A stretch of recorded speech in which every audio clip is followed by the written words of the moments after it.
Сайн байна уу? Намайг Боно гэдэг. Миний суух тавтамаар л. За өнөөдөр би trigger гэж юу юм бэ? Бидний амьдралд яаж илэрдэг юм бэ? Биднийг яаж удирддаг юм бэ? Хүүхэд дотоод хүүхэдтэй маань яаж холбоотой вэ гэдэг талаар ярих гэж бодлоо. Хэрвээ та нар миний урдны бичлэгийг үзсэн бол би тэрэн дээр дотоод хүүхэд гэж юу юм бэ? Яаж илэрдэг талаар ерөнхий мэдээлэл өгсөн байгаа. За trigger гэдэг болохоор одоо бидний яг ямар нэгэн өнөөдөр ямар нэгэн жоохон үйл явдал болоход бидний одоо том болсон хүн маань хариу үйлдэл хийж байгаа биш. Энэ одоо буцаад бидний хүүхэд насны дурсамжинд аваачдаг тийм үйл явдал байгаа. Одоо жишээ нь өнөөдөртөө энэ нэг босон үйл явдал нь жижигхэн юм шигч боловч харин дотоод хүүхэд чинь бол хүүхдийн чинь хувьд бол энэ маш том зүйл. Яагаад гэвэл тэр шарахыг дахин сэтрээж байгаа. Тэр дотоод хүүхэд чи би аюултай байдалд орлоо гэсэн тийм мэдрэмжийг төрөөд ямар нэгэн хариу үйлдэл хийдэг. Одоо жишээлх юм бол за өнөөдөр чи нэг хүнд найз руугаа мессежчлээ. Хариу ирдгүй. 1 цаг боллоо, 2 цаг боллоо. Тэгээд тэр нь чи одоо юу гэдэг ингээд өнгөцгөн харахад бол жоохон л асуудал. Нөгөө хүн маань тэрвээ бид нар том хүнийхээ бодлоо бодох юм бол за нөгөө хүн маань машин барь явж байгаа ч юм уу, завгүй уулзалтанд байж байгаа гэж хариулт. Тэр хүүхдийн дотоод хүүхдийн хувьд болохоор тэр биш, айгүй том асуудал. Дотоод хүүхд тэр юу гэж хардаг гэхээр намайг мартчихваа.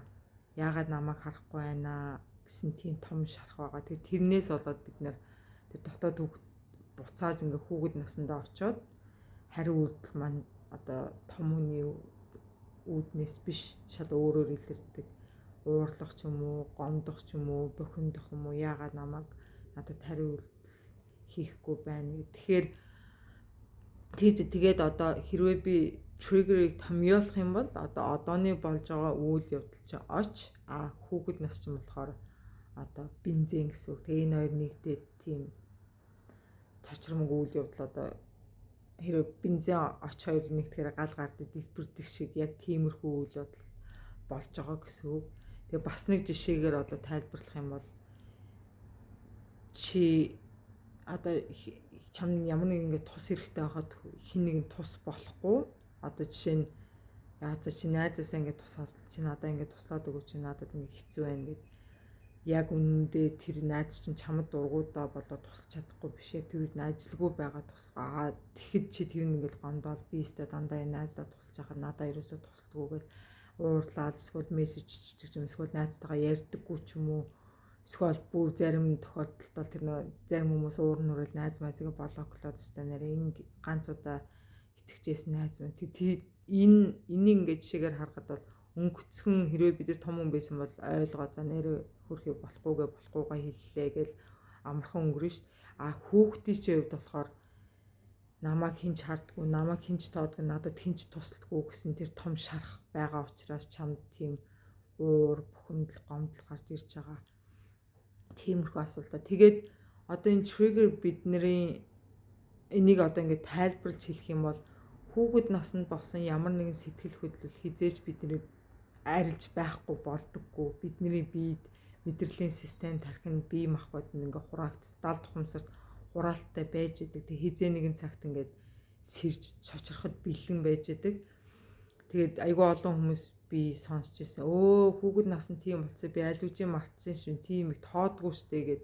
Яг ухамсарынхаа хувьд бол бид нэр тэгж харж байгаа боловч бидний далд ухамсар бидний байнга удирдах явж байдаг. Одоо би нэг юм зүйл хэлэхэд та нар далд ухамсар одоо яг ухамсар гэдэг юм хэрэг ойлгодог бол бидний амьдралын 5% нь ухамсарт бодол маань одоо жолооддаг. 95% нь далд ухамсар жолооддаг. Одоо жишээ нь юу гэдэг бид нар яна би ингээд турмаар байна.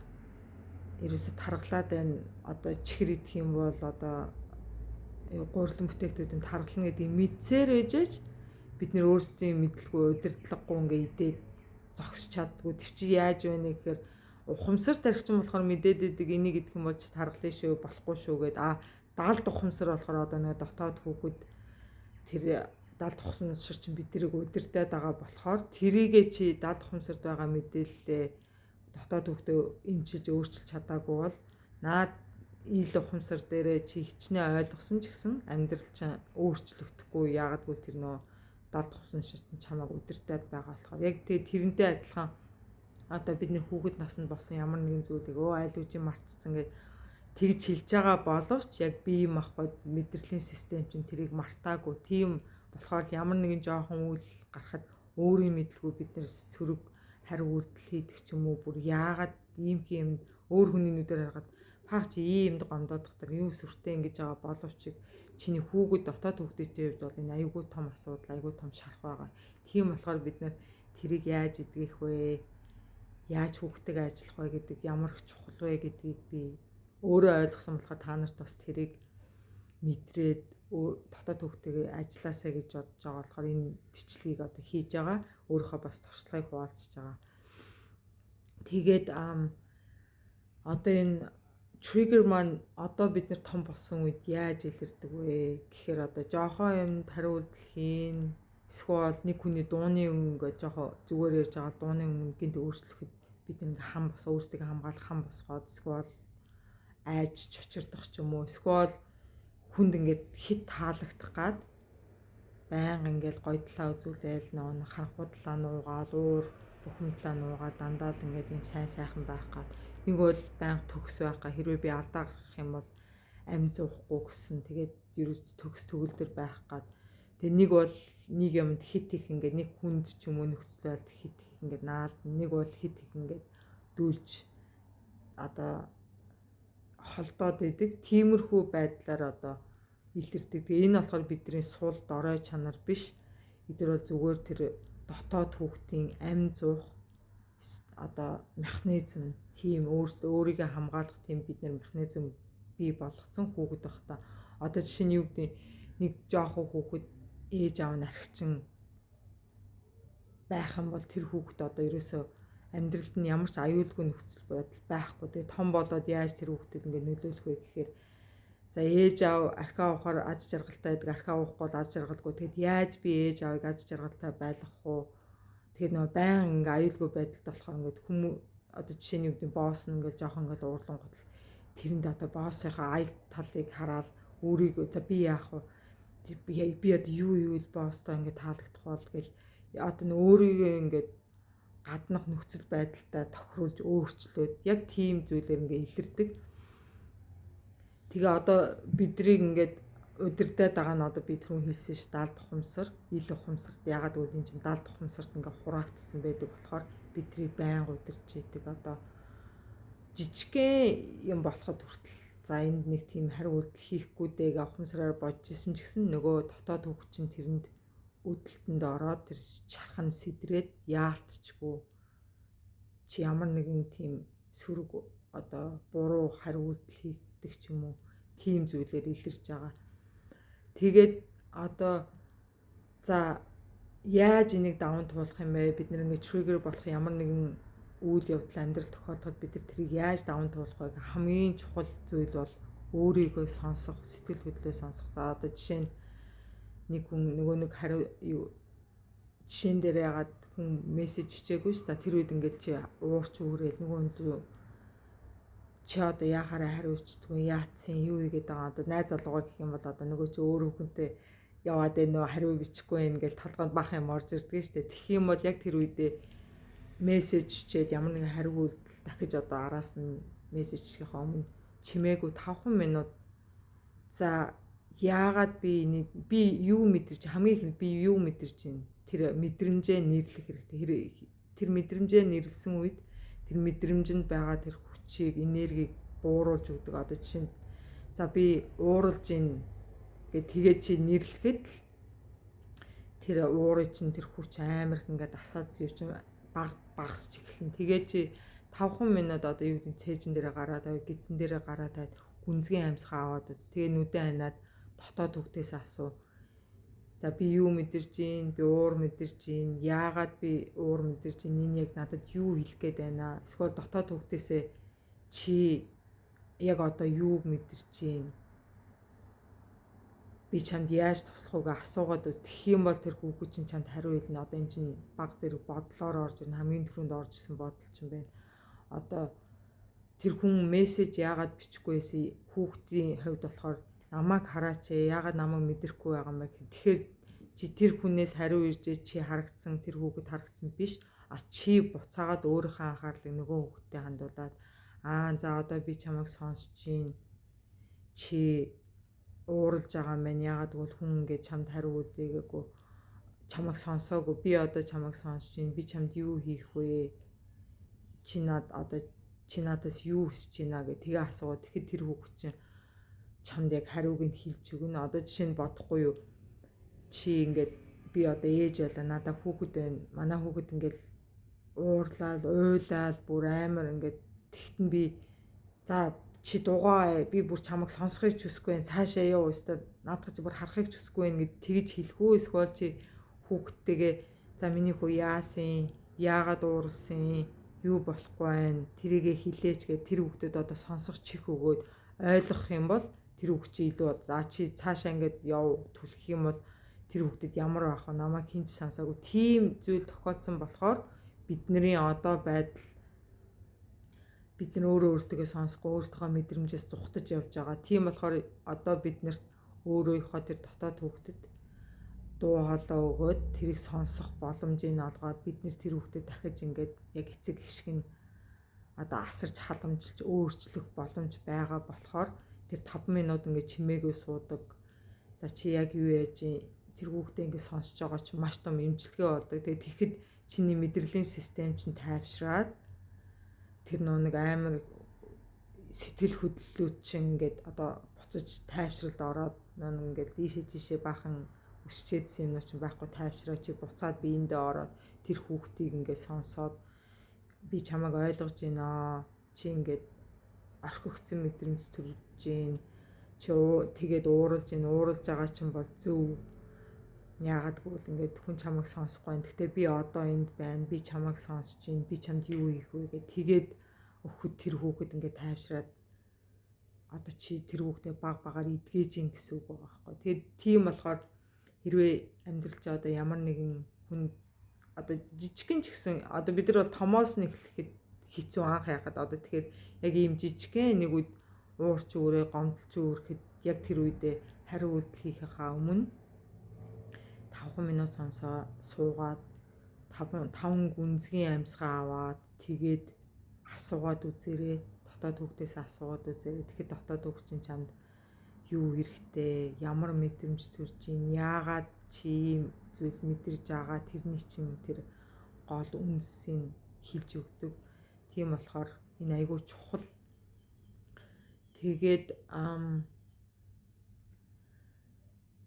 одоо тэр дотоод хүүхдээс юу чамааг өвтгөж гин иймэрхүү асуултад чи юунаас айж гин юу чамааг өвтгөж гин чи надаас юу хүсэж гин энэ асуултуудыг чи ингээд асуухад тэр дотоод хүүхд чи айгүй их баярлдаг одоо намайг хүн сонсож гин би ганцаараа биш юм байна намайг ойлгох хүн байгаа маань хайрлаж халамжлах хүн байгаа маань гэх тийм болохоор өнөөдрөөс эхлээд та нар жоохон юм болоод яхаа за заримдаа ихэнхдээ бол мартчихна нэг юм болохоор хариу үйлдэл хийгээл уурлаад уцаарлал дараа нь би яах гэж яваа гэж харамсаад байна. Гэтэ яваанда багаар яхаар яг тэр хариу үйлдэл хийхээ өмнө чи өөрийгөө барьж чадна. За яг энэ одоо яг яах гэдэг нэг иймэрхүү юм болдгоо штэ.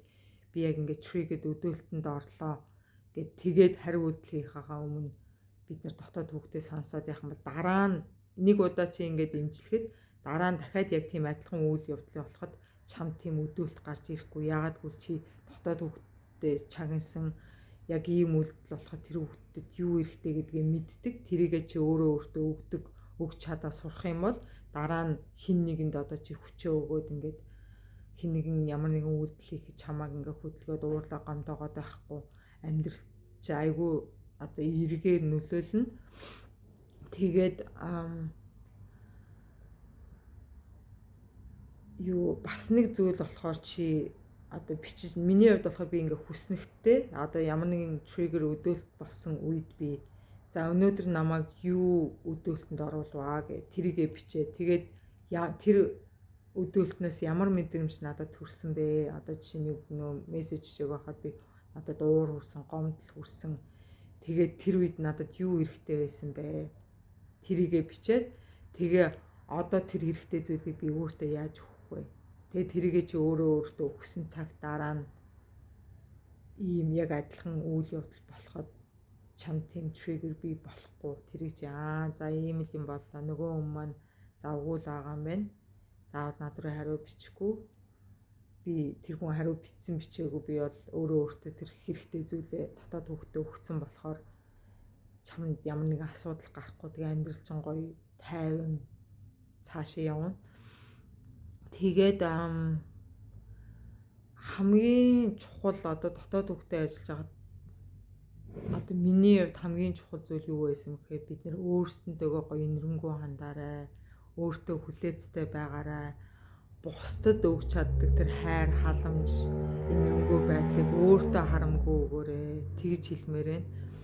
Тэгээд одоо миний триггерийн хувьд одоо нэг том жишээ би өөртөө хэлэхэд одоо манай найз залуу юу одоо нөө ийм сэтгэлийн хувьд их тогтургүй хүн байсан. Гинт уурлаад, гинт ингээл тайвшаад заримдаа ингээд өөрийнхөө тэр нөө бухимдлаа ингээл илэрхийлэхдээ яг ингээд хүнд ууралж надад хандаж биш л те. Гэхдээ яг ингээд өөрийгөө тэгж илэрхийлж байгаа нь ингээд айгу ууралж байгаа юм шиг байдаг байсан. Тэгээд миний хувьд болохоор тэр амар хэцүү байдаг. Би хамгийн түрүүнд миний одоо дотоод хүүхэд би ямар нэгэн буруу юм зүйлсэн энэ хүн ийм бухимдал мэдэрч байгаа нь надаас хамааралтай гэсэн тийм одоо яг тогтолцоотой байсан. Тэгээд хамгийн түрүүнийх нь юм болохоор би тэр хүнийг ингээд яана би одоо юу хийх вэ? Яавал би энэ хүнийг ингээд тайван байлгах вэ? Би яаж юу их ёстой вэ гэд өөрийгөө ингээд өөрчлөөд тэгэд энэ айгүй стресстэй тийм нөхцөл байдал байдаг байсан. Тэгэд яг тийм үед болоход би одоо би өөрийгөө чагнаа энэ хүн маань ингээд дуугаа өндөрсгөөд яалаа. Би яагаад ингээд заавал энэ хүнийг ингээд энэ хүн талцсаад энэ хүнийг ингээд одоо нөхцөл байдлыг засах гээд өөрийгөө өөрчлөөд байна. Тэгээд ингээд сонсоод чимээгүй ягаад дотоод хүүхдээсээ асуусан чинь юу гарч ирсэн бэ гэхээр би аюулгүй байдалд орлоо. Одоо хин нэгэн ямар нэгэн сэтгэл хөдлөл муу сэтгэл хөдлөл яхад би тэрнээс хамааралтай, надаас хамааралтай, би тэрийг заавал засах ёстой гэсэн тийм динамик байсан. Тэгээ би тэрийг яагаад энэ хаанаас үүсэлтэй вэ? Яагаад би ийм нөхцөл байдалд ороод байна гэдгсэн одоо хүүхэд насндаа очихоор ингээд ээж аав уурлахаар одоо нөө ээж аав ингээд ямар нэгэн бухимдахаараа уураа биднэрт гаргадаг. Одоо надад гаргадаг ч юм уу. Тэгэхээр тэр жоохон хүүхдэд одоо ээж аав ууртай байхад би аим зууч чадахгүй. Ээж аавыг ингээд тайвшруулах ёстой, тайван байлгах ёстой гэх. Тэгээд одоо юу гэдэг нь гэрээ сайхан цэвэрлдэг ч юм уу, тэр хүний дуртай амийг хийх ч юм уу, бүр яг тийм механизмд орсон юм. Тэгээд тэрнээс үүдээд би одоо энэс үүдэлтэй байна. Би бол тэгж болохгүй юм байна. Би яг одоо юу мэдэрч ийн гэд тэр дотоод хүүхдээ чагнаад үтсэн чамд юу хэрэгтэй вэ гэсэн надад аюулгүй байдал хэрэгтэй гэхэд нь одоо тэр нөхцөл байдлаас холдоод найз залуудаа цаг хугацаа өгөө тэр бухимдлаа илэрхийлж гаргах. Тэгээд өөрөө болохоор өөрийгөө тэр байдлаас холдуулаа. Яагаад гэвэл би нөө дотоод хүүхэд маань би аюулгүй байна. Би айж ин кинийг ингээд уурлаад уцаарлахад айдаг гэд тэрнээс холдмоор ингээд би өөрийгөө тэр байдлаас холдуулаад тэгээд одоо юу гэдгийг гарч алхахдаг ч юм уу. Тэгээд найз залгуу тайвширсан үед нь буцаж ирээд яхаар тэгэхээр нөө дотоод хүүхдээ бид нэр би яах вэ? Чи дугуй би энэ хүн тусламаар байна гэж явахгүй. Дотоод хүүхэд маань яг тэр үед надад аюулгүй байдал хэрэгтэй байсан. Тийм болохоор би өөрийгөө тэр нөхцөл байдлаас холдуулаад нөгөө хүүхдээ авч яваад тэгээд тэр хүн тайвширсан үед нь буцаж ирж байгаа. Тэгэхээр тэр хүүхэд намайг хүн сонслоо. Би ингээд тайвшрах гэсэн юм. Тэгээд тэрнээс хойш яаж ингээд миний амьдрал өөрчлөгдсөн гэхээр хин нэгэн одоо бухимдаад уурлаад надаас хамааралтай биш. Тийм үед би тэрэнд нь хариуцлагатай байх хэрэггүй юм байна. Яг энэ хүн ингэжлээ байна. Яг энэ хүнд одоо тэр бухимдлаа илэрхийлэх боломжийг гаргаж өгье. Гэхдээ тэрийг би ингэж өөр дээрээ тусгаж авах хэрэггүй. Өөрийгөө би холдуулаад холдоо явж болно гэсэн тийм гаргалт гайсан. Тэгээд тэрнээс хойш одоо хин нэгэн гомдоод уурлаад ямар нэгэн сэтгэлийн нэг сэтгэл хөдлөлөө илэрхийлж яхад нь би тэрийг өөр дээрээ тусгаж авдаггүй болсон. Тэгээд тэр чинь миний хувьд бол айгүй маш том чухал хичээл, энэ бол айгүй том даваа байсан. Тэгээд би тэрийг давсан. Тэгээд тэр амьдралын минь амар гоё тайван болгож өгсөн. Тэгээд бас нэг жишээ болохоор энийг жоохон ярихад надад жоохон хэцүү. Гэхдээ би та хин нэгэн хүний амьдралд тосоолоосаа гэдэг үүднээсээ ярьж байгаа. Тэгээ бас өөрөөхөө өнгөрсөн найз залгаа буруутгах үүднээс ч яриаггүй. Тэгээ манай найз залгаа болохоор их архиудаг хүн байсан. Тэгээд нэг удаа архиуцсан багт нь би дотоод хүүхдээс ингээд бүр тайван байж чадахгүй. Би яах вэ? Бүр гарч явмаар ч юм шиг хаяа явмаар сан. Тэгээ би суугаад дотоод хүүхдээс асуусан. Чи яг юу мэдэрч чинь? Чи яамаар байна гэсэн чинь би айж энэ хоёлоо явъя гэд тийм мессеж өгсөн. Тэгээд тэгээ би жоохон бахта би нэг хүн ингээ согтун хүмүүс ихээр айгүй айдаг байсан байхгүй. Тэгээд тэр хүүхдийг би дандаа ингээд аюулгүй байдал байлгадаг юм байна. Тэ нөө хүн архиусан хүн ямар нэгэн буруу үйлдэл хийдэг. Тийм болгоно хүүхдийн хувьд бол тэр чинь айгүй аим шүү дээ. Том хүний хувьд болохоор би яг тэр хүнийг арга цаагаад за тэгээд унтуулад яаж болно. Дотоод хүүхдийн нүднээс харахад чинь тэр дотоод хүүхэд аюулгүй байдалд байна. Одоо амь зуух тэр одоо аюулгүй 5 тухтай нөхцөл байдал би болоогүй болохоор явъя гэдээ дандаа цухтаад байд. Тэгээ би урд нь айгүй олон нөхцөл байдалд манай найз залуу архиугаал агсан тавихт нь дандаа машин авна ганцаараа яваад гэдэг. Тэр болохоор нөө миний даал тухамсад дотоод хүүхэд маань юус аюулгүй байдал байлаа одоо явъя гэсэн тийм үйлдэл байсан байгаа байхгүй юу. Тэгээ тэрийг олж хараад одоо яагаад би ингээд заавал одоо архич ингээд намайг зовоодаг хүнтэй ингээд хамт байгаад байдгийг тэр одоо дотоод хүүхдээ ямар уялдаатай тэр болгоныг ингээд баг багаар учрыг нь олоод энэ гэхдээ дараа нь дахиад нэг видео хийх том юу байгаа сэдв байгаа. Тэгээ өнөөдрийн үед болохоор яг тэгэж би дотоод хүүхдийг сонсоход тэр хүүхдийг би аюулгүй байдал тийм аимшигтай орчин нөхцөл дандаа байлгаадсан. Тэгээ хизээж хамгаалдаггүй дуу хоолойг нь сонсдгоо. Тийм болохоор ингээд маргааш нь ууралдаг ч юм уу, уцаарладаг ч юм уу, хэрүүл болдог ч юм уу, тийм муухай нөхцөл байдал байгаадсан. Тэгээд тэр хүүхдийг сонссноос хойш дараа нь өөрийгөө тэр нөхцөл байдлаас холдуулах, тэр хүүхдийг сонсоод аюулгүй байдлыг бий болгох одоо жоохон бахта ээж аав манад тийм аюулгүй байдлыг бий болгоогүй бол энэ удаа би өөртөө тийм байдлыг бий болгож чадна гэд шийдвэр гаргасан. Тийм болохоор тэгж бидний амьдрал энэ аюулгүй их чухал. Дотоод хүүхэд ямар их уялдаатай тэр дотоод хүүхдийг эдгээснээр бидний амьдрал ямар гоё аз жаргалтай гэгээлэг амар амгалан болдог гэдгийг та бүдэд ойлгуулах үүднээс энэ жишээг бас хэллээ. Тэгээд энэ видеог хийлээ. Тэгээд миний нөхсөн жижигэн жишээнүүдийг хэрэгжүүлээд үзээрэй. Баг ч гэсэн жижигхэн үйл явдал болсон ч гэсэн тэрэн дээр хэрэгжүүлээд үзээрэй. Тэгээд амжилт хүсье. Тэгээ миний видеон дээр комент бичсэн гоё дэмжлийн үг бичсэн хүмүүс баярлалаа. Тэгээд тэр сайхан зүйлсээ өөрсөндөө бас хэлж агаарай. Энэрэнгүй сайхан урмын үгээ харамгүй хайрлаж агаарай. Тэгээ дотоод хүүхдтэйгээ ажиллахад хамгийн чухал зүйл бол өөртөөгөө гоё энэрэнгүй бай. Өөрийгөө хайрл. Өөртөө гоё үг хэлжээ. Тэгэд өөрийгөө сонсох чихэн байгаарай гэж хэлмээр байна. За тэгээ бүгдэнд нь амжилт хүсье. Дараагийнхаа бичлэгээр уулзъя. Баяр таа.